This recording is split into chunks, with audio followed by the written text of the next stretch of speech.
Stealing Fire is a nice book written by Kotler and Jamie Wheel,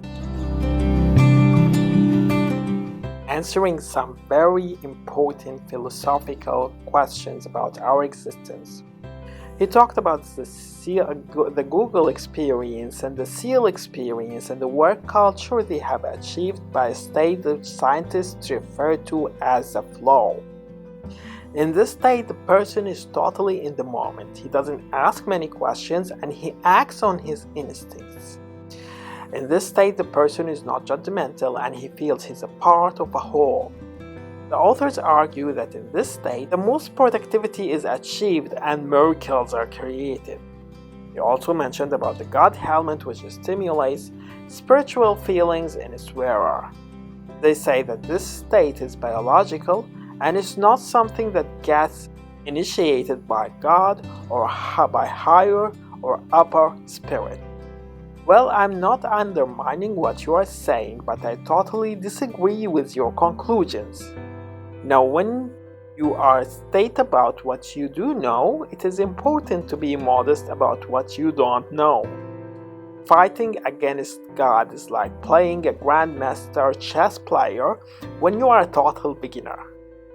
I wouldn't really advise you to do it if you don't want to make a scene out of yourself.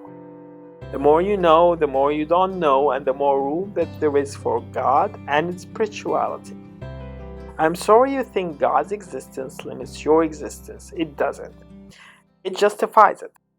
If God doesn't exist, you are nothing but a stupid chemical reaction, whether or not you want to believe it.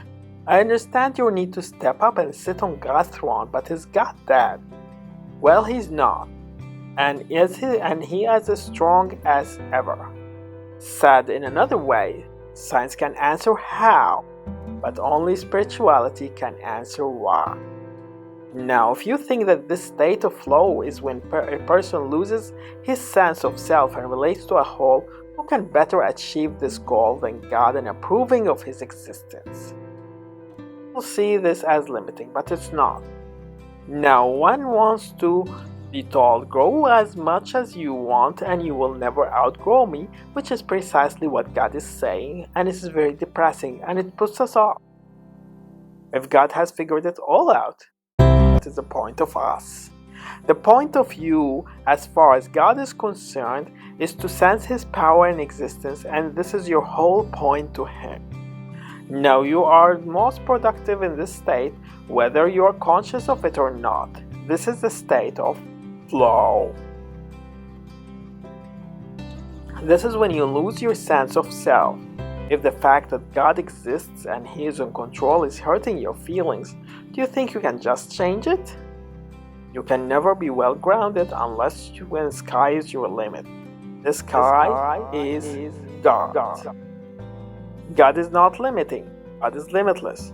And as you grow, you can be sure that He will be there to help you grow more, and He will never envy your growth because you're nothing to Him. Like it or not, this feeling that you belong to an infinitely powerful, limitless God is very reassuring, very empowering.